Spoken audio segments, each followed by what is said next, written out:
Good morning my sweet students. चलिए आज start करते हैं लेक्चर नंबर 20। लेक्चर नंबर 20 में हम coordination chemistry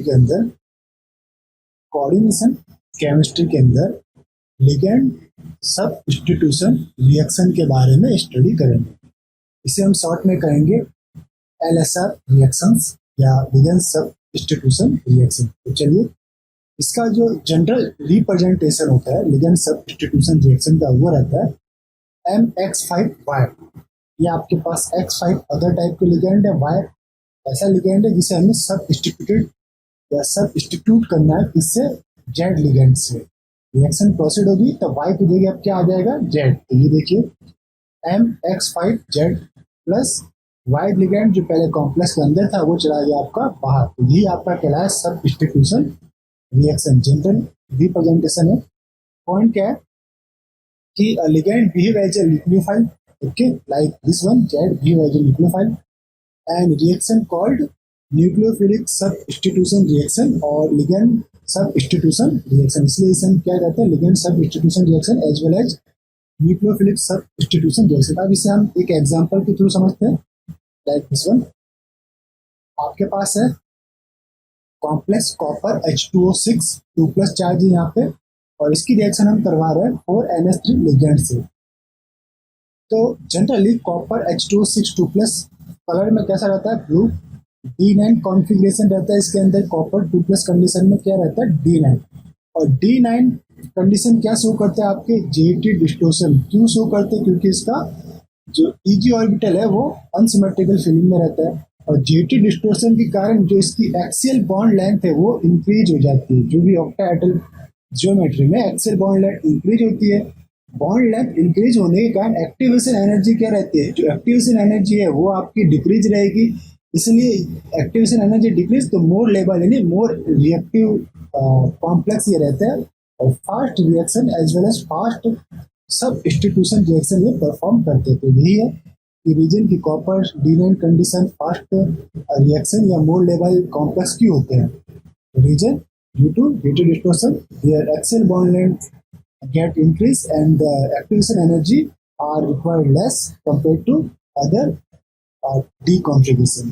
So we obtain product copper H2O twice and NH3 4। तो इसमें क्या हुआ कि 4 ligand of H2O replaced by the 4 NH3 ligand, और हमारे पास जो अब कॉम्प्लेक्स बनेगा उसका जो कलर रहेगा वो रहेगा पाले ब्लू कलर। ओके, तो यहाँ पे हमारे पास एक समरी है कि D9 condition source JT distortion, bond length increase, bond strength क्या होगा, डिक्रीज रहेगी इसके कारण से, एंड एक्टिवेशन एनर्जी लोअर जाएगी, एंड फास्ट रिएक्शन ये हमें शो करेंगे।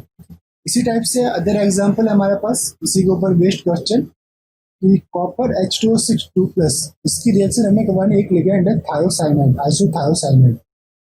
ओके, अब क्या होगा, तो आपके पास जो एक H2O लिगेंड है हमने एक इक्विवेलेंट ही इसे यूज किया है। तो एक H2O लिगेंड सब्स्टिट्यूटेड होगा SCN से, आपके पास कॉम्प्लेक्स बनेगा copper H2O5 SCN plus charge. इस कंडीशन में भी कॉपर +2 ऑक्सीडेशन स्टेट के अंदर ही है। ये अभी कलर है रेड कलर। अब हम इसकी रिएक्शन करवाते हैं फॉस्फेट लिगेंड से। तो phosphate ligand is more reactive then thiocyanate ligand. So this SCN get replaced by the phosphate ligand PO4 3-, and you will get the complex copper H2O5 PO4, and their charges will be minus on the complex। तो overall charge कितना होगा, minus charge होगा। और अगर हम copper की oxidation state की बात करें तो इसमें भी कॉपर +2 ऑक्सीडेशन स्टेट के अंदर एग्जिस्ट करता है, और ये कैसा रहेगा आपके पास, कलर लेस आपके पास रहेगा। तो ये थी अब substitution reaction, ligand substitution reaction in coordination chemistry. अभी कितने टाइप की होती है, इसका मैकेनिज्म के थ्रू हम स्टडी करें तो ये रहेगी आपके पास 3 टाइप ऑफ मैकेनिज्म। पहला डिसोसिएटिव मैकेनिज्म, जिसे कि हम कहते हैं SN1 मैकेनिज्म। डिसोसिएटिव मीन्स ये 2 स्टेप रिएक्शन होती है। फर्स्ट ऑर्डर रिएक्शन है, पहले स्टेप में आपका लिगेंड का डिसोसिएट होता है, इंटरमीडिएट बनता है। सेकेंड स्टेप में जो अपकमिंग लिगेंड है वो आपके इंटरमीडिएट से बाइंड अप होता है। सेकेंड जो मैकेनिज्म है आपका एसोसिएटिव मैकेनिज्म, जिसे हम SN2 मैकेनिज्म के रूप से भी जानते हैं। इसमें क्या होता है कि फर्स्ट स्टेप में आपका कॉम्प्लेक्स एंड न्यूक्लियोफाइल लिगैंड आकर के कंबाइंड होते हैं, एसोसिएट होते हैं और आपको एक इंटरमीडिएट या ट्रांजिशन स्टेट का कॉम्प्लेक्स क्रिएट करते हैं, इसलिए इसे हम कहते हैं एसोसिएटिव मैकेनिज्म। और ये आपका रहता है सेकंड ऑर्डर रिएक्शन। ओके, ये वाला था आपका फर्स्ट ऑर्डर। एंड थर्ड आपके पास जो मैकेनिज्म है वो है आपका इंटरचेंज मैकेनिज्म। जब इसे हम डिटेल से देख लेंगे इंटरचेंज मैकेनिज्म कैसे होता है, कि जो ब्रिजिंग लिगेंड्स होते हैं वो आपके इंटरचेंज होते रहते हैं। ओके, एक एक मेटल टू अदर, उसके बारे में स्टडी करेंगे तीनों की वन बाय वन। तो उससे पहले हम देख लेते हैं कि substitution reaction on depend bond strength. तो किस पे डिपेंड करता है कि substitution reaction mainly depending on bond strength. अगर आपकी बॉन्ड स्ट्रेंथ इंक्रीज रहती है इस वक्त, तो आपकी एक्टिवेशन एनर्जी भी क्या रहेगी, उस बॉन्ड को एक्टिव करने के लिए हायर रहेगी। रिएक्शन रेट आपकी क्या होगी, लोअर, एंड आपकी ओवरऑल रिएक्शन रहेगी स्लो, इसलिए टेक मोर टाइम आपकी रहेगी। तो metal ligand bond strength proportionally to activation energy, and activation energy inversely proportional to reaction rate. It means if the activation energy increase, reaction rate get decrease, and if the activation energy get decrease, reaction rate get increase. This is the energy profile diagram of the ligand substitution reaction. By this हमें क्या पता चलता है इससे कि अगर activation energy high है तो टाइम भी वो क्या ज़्यादा कंज्यूम करेगा, रिएक्शन रेट भी उसकी क्या होगी, स्लो रहेगी। हाई एनर्जी आपको सप्लाई करनी पड़ेगी। तो ये आपको एक कंसेप्ट या ट्रिक याद रखनी है, जैसा कि हम कार्बोनिल के लिए याद रखते आए हैं इसको। देखिए इसमें क्या करना है आपको, बॉक्स म्यूएस upon B B B according to this. जो आपका यहाँ पे आप एनर्जी भी ले लीजिए, एक्टिवेशन एनर्जी ऊपर आप इसे रिप्रेजेंट कर सकते हैं। According to this activation energy inversely proportional to bond length, okay, and proportional to bond strength. Okay, this one BS equals to bond strength. तो कंसेप्ट था आपके पास फर्स्ट कि बॉन्ड स्ट्रेंथ इंक्रीज, अगर आपकी बॉन्ड स्ट्रेंथ इंक्रीज होगी तो activation energy भी इसके प्रोपोर्शनल है, तो ये भी क्या होगा, इंक्रीज होगा। तो activation energy also increase, and अगर आपके कॉम्प्लेक्स में एक्टिवेशन एनर्जी इंक्रीज हो रही है तो वो रिएक्शन स्लो रहेगी। स्लो मीन्स इनर्टनेस उसकी इंक्रीज होगी, यानी रिएक्शन ना करने की टेंडेंसी, इनर्टनेस मीन्स रिएक्शन ना करने की टेंडेंसी इंक्रीज रहेगी, एंड लिगैंड सब्स्टिट्यूशन रिएक्शन आपका ओवरऑल क्या रहेगा, स्लो रहेगा। सेकंड है इसके अंदर, if the bond strength get decrease then after activation energy also get decrease. Why? Because bond strength proportional to activation energy, so that the liability of the complex also get increased and the ligand substitution reaction get increased. Why this? Liability proportional to inversely proportional to activation energy. If the complex has the lower activation energy, the reaction rate and reactivity of the complex overall get increased, and we get low substitution या ligand substitution reaction get increased. तो overall यही है, ligand substitution reaction आपकी increase हो जाती है।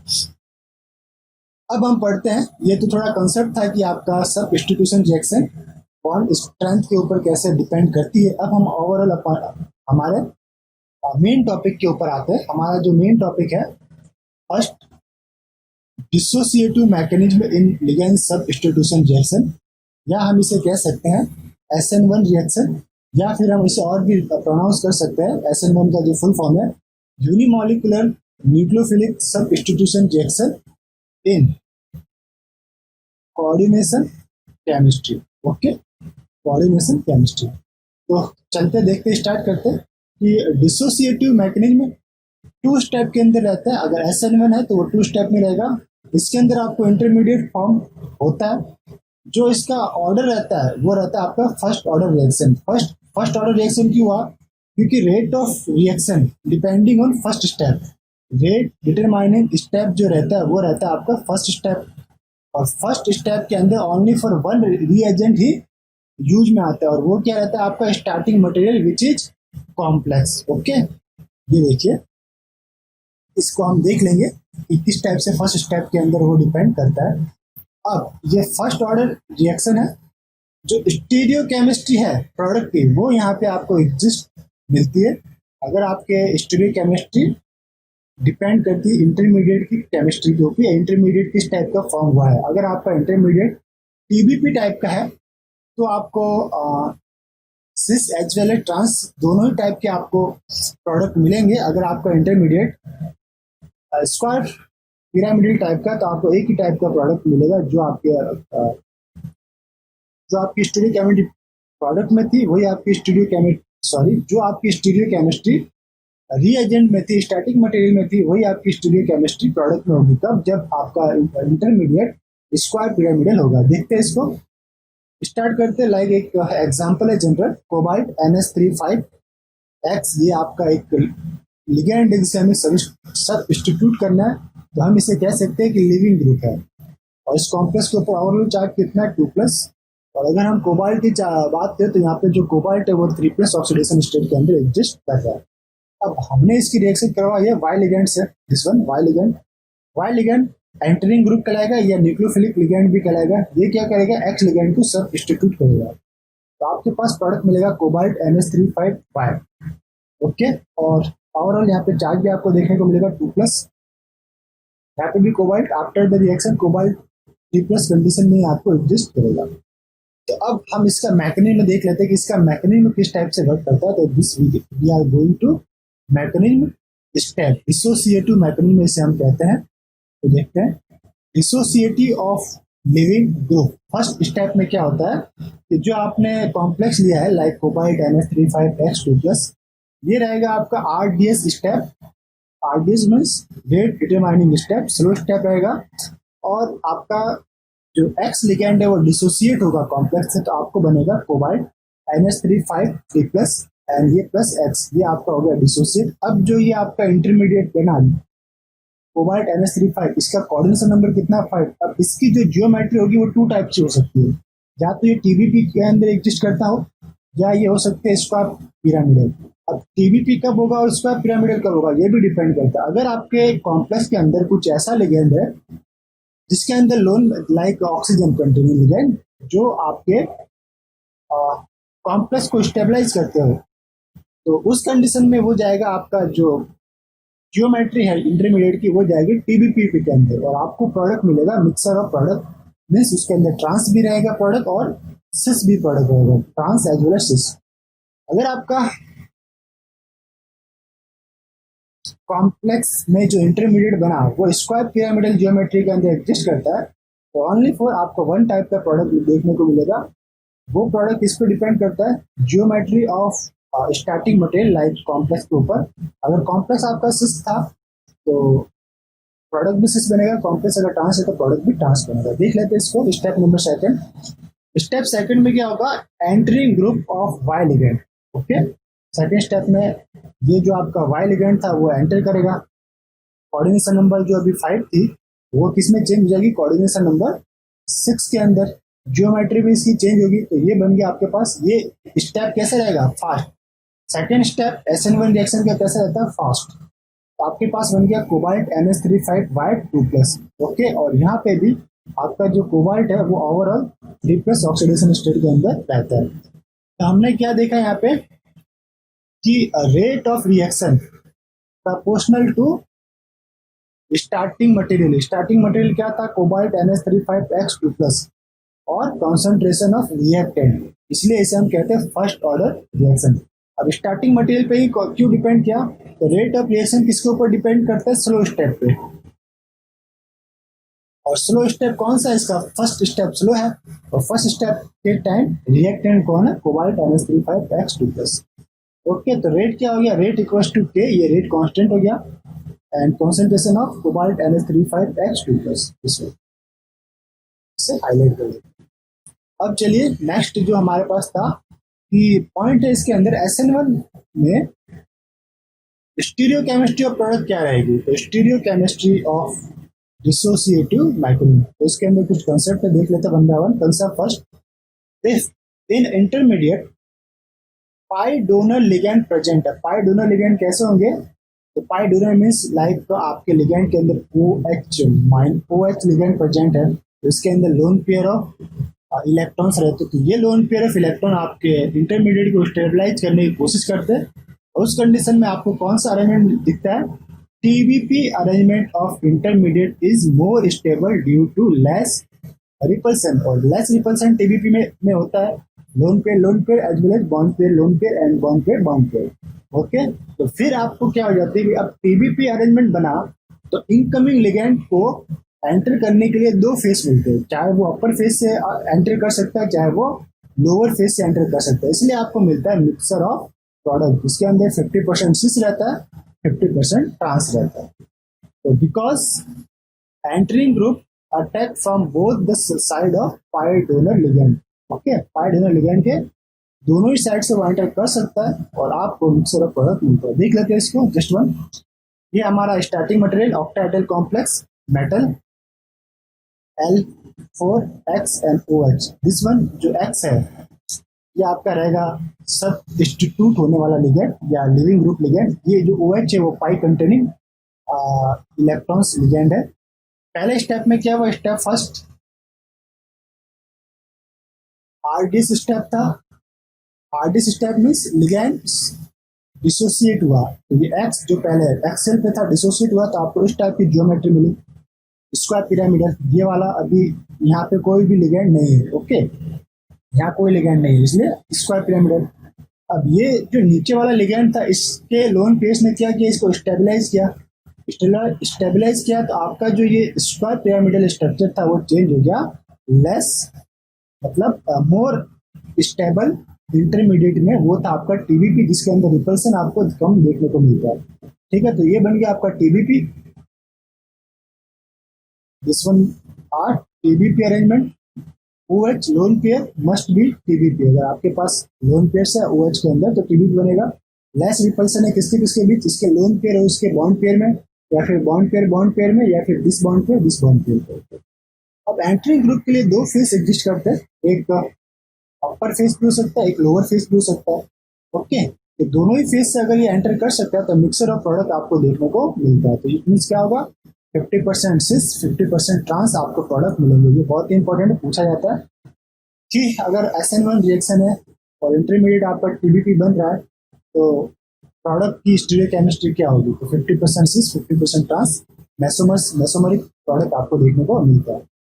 अब अगर हमारे पास अदर टाइप का कोई कॉन्सेप्ट है, लाइक आपके पास जो अदर लिगेंड है, अनदर टू सब्स्टिट्यूट लिगेंड, अगर वो सिग्मा डोनर लिगेंड है तो ओनली फॉर जो इंटरमीडिएट आपका बनेगा वो बनेगा आपका square pyramidal geometry of intermediate. Okay, तो इसके अंदर no change in the stereochemistry of product. अब प्रोडक्ट की स्टीरियोकेमिस्ट्री चेंज होती नहीं, क्योंकि इनकमिंग एंटरिंग ग्रुप के लिए आपके पास एक ही फेज एग्जिस्ट रहता है। लाइक ये अपर फेज कैसे होगा बताते हैं आपको।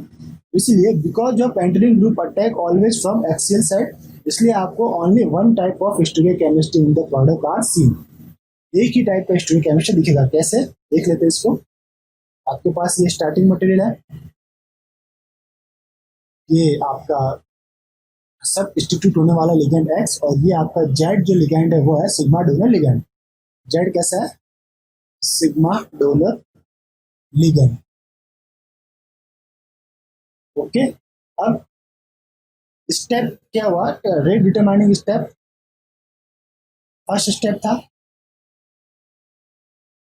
पहले स्टेप में ये डिसोसिएट हुआ, आपके पास दिस वन ट्रांजिशन स्टेट बना, आप इसे इंटरमीडिएट भी कह सकते हैं, इंटरमीडिएट है। अब ये जो जेड है वो सिग्मा डोनर है। अब इसके यहाँ पे ना तो कोई लोन पेयर है, अब लोन पेयर नहीं है तो इसके बीच में कोई रिपल्सन तो हो नहीं रहा।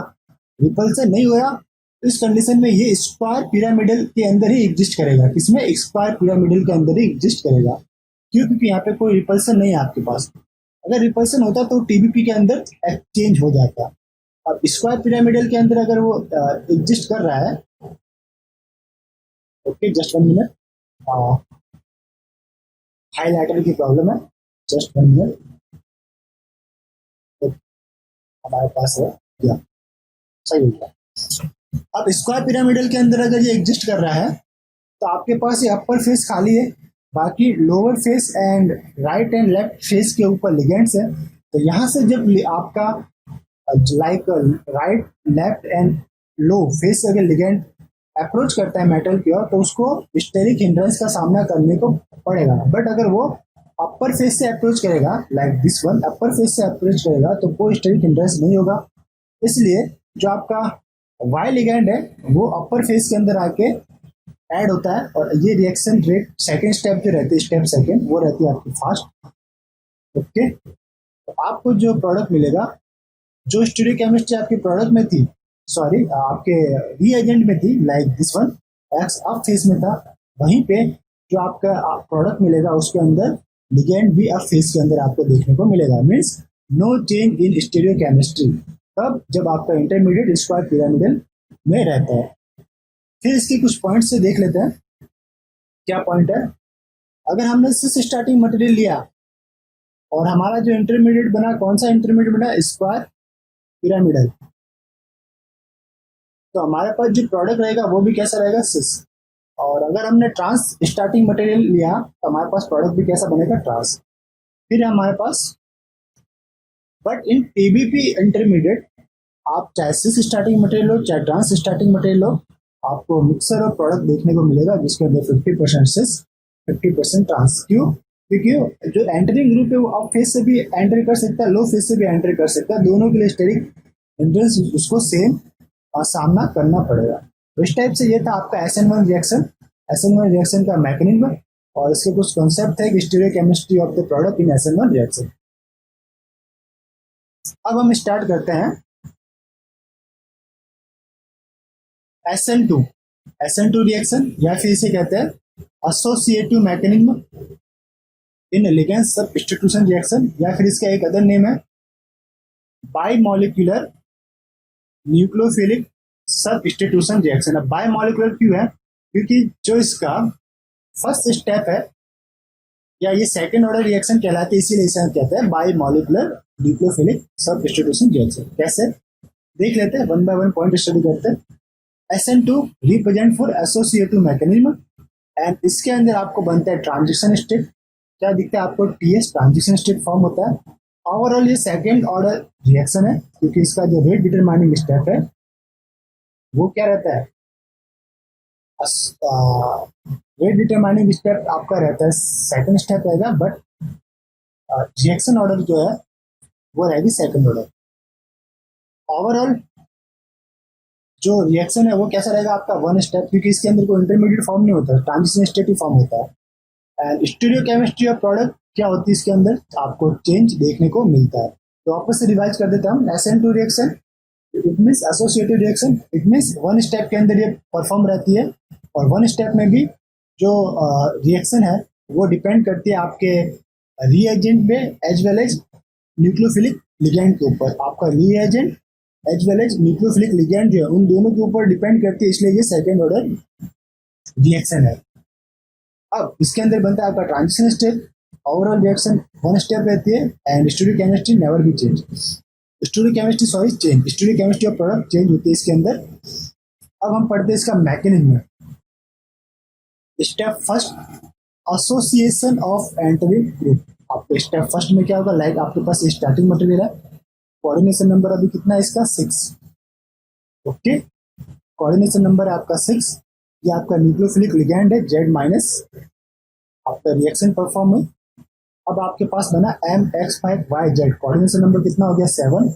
ये आपका बना, सपोज कीजिए जो ट्रांजिशन स्टेट था, जो ट्रांजिशन स्टेट के अंदर जो इंटरमीडिएट हो सकते हैं वो 2 टाइप की इंटरमीडिएट आपकी हो सकती है। पहला PBP इंटरमीडिएट, पेंटागोनल बाइपिरामिडल, या सेकंड ऑक्टाहेड्रल वेज, या हम इसे कह सकते हैं ऑक्टाहेड्रल मोनोकैप अरेंजमेंट या ऑक्टाहेड्रल वेज, और इससे पहले था पेंटागोनल बाइपिरामिडल। अब देखते हैं स्टेप सेकंड में क्या होता है। स्टेप सेकंड में आपका डिसोसिएशन ऑफ, आपका ये जो इनिशियली लिगेंड था Y, dissociation of Y ligand, तो ये था MX5YZ। Okay, minus charge. Fast step ये बन गया आपका MX5Z प्लस Y माइनस, यानी कि Y जो था वो अब आपका एलिमिनेट हो गया और आपका कोऑर्डिनेशन नंबर कितना हो गया, 6। ओके, अब रेट ऑफ रिएक्शन किसके ऊपर डिपेंड कर रही है, ओवरऑल रेट ऑफ रिएक्शन आपका फर्स्ट स्टेप के ऊपर डिपेंड करिए, जो कि रहेगा आपका slow step, this one.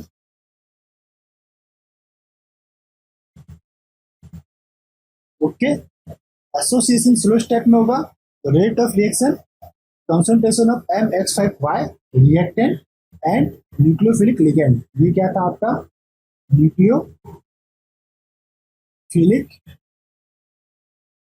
Ligand. तो न्यूक्लियोफिलिक लिगेंड के ऊपर ये डिपेंड करता है। तो rate proportional to MX5Y and Z, rate equal to concentration of MX5Y into concentration of Z, rate equal to proportional का साइन हटाएंगे तो आपके पास क्या आएगा, rate constant K into concentration of MX5Y into concentration of Z।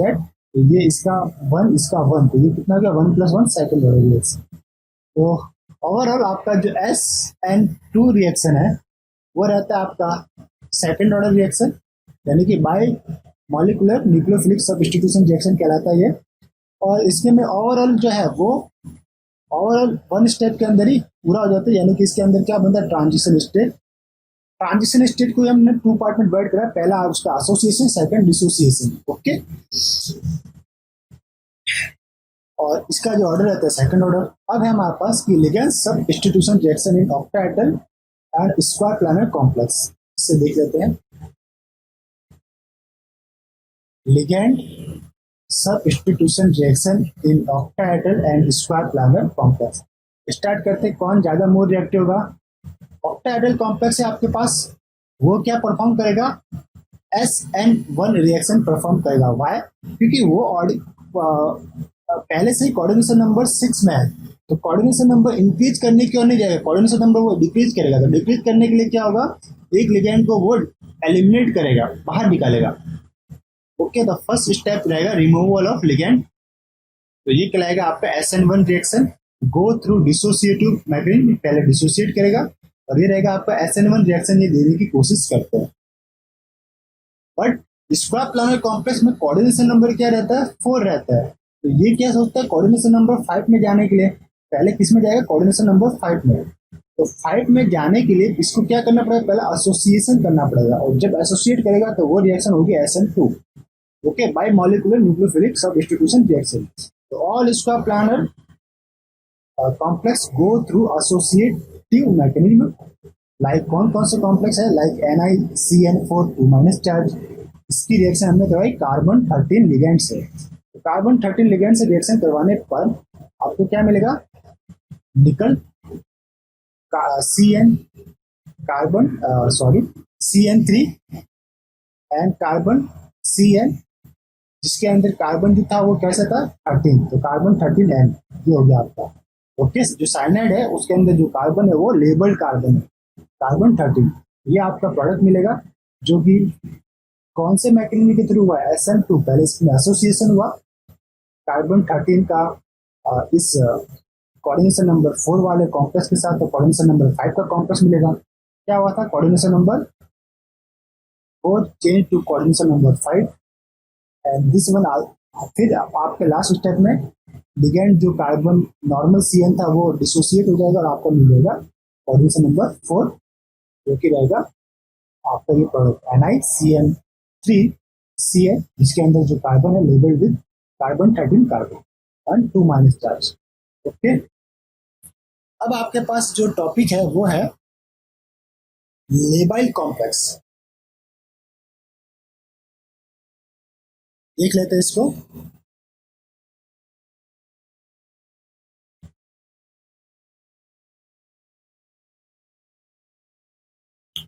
इस lecture को हम इस पर्टिकुलर टॉपिक को हम लेक्चर के अंदर रिकॉर्ड करेंगे। इससे हम लेक्चर नंबर, इस पर्टिकुलर टॉपिक को हम लेक्चर नंबर 19 के अंदर आपको पढ़ाएंगे। लेक्चर नंबर 19 में इससे हम डिटेल स्टडी करेंगे liability of the complex. Liability किसके ऊपर डिपेंड करती है, इसे कौन कौन से फैक्टर है जो इसके ऊपर डिपेंड करते हैं। तो इस लेक्चर को यहीं पे स्टॉप करते हैं। आई होप आप सभी को ये लेक्चर बहुत ही पसंद आया होगा, और आपको इस लेक्चर से काफ़ी कुछ सीखने को मिला होगा। पर्टिकुलर SN1 SN2 रिएक्शन से आपके क्वेश्चन एग्जाम में आते ही, नेट एग्जाम में पूछे ही जाते हैं JRF नेट के अंदर। तो ये बोल सकते हो आप रैंक बूस्टर आपका एक तरह से टॉपिक है जो हमें पता है कि पर्टिकुलर इस टॉपिक में से क्वेश्चन पुटअप होता है, तो हमें इसे को बेहतर तरीके से प्रिपेयर करना चाहिए। तो ये एक तरह से रैंक बूस्टर आपका है। तो चलिए मिलते हैं लेक्चर नंबर 19 में। तब तक के लिए हैव ए नाइस डे। खुश रहिए, मुस्कुराते रहिए।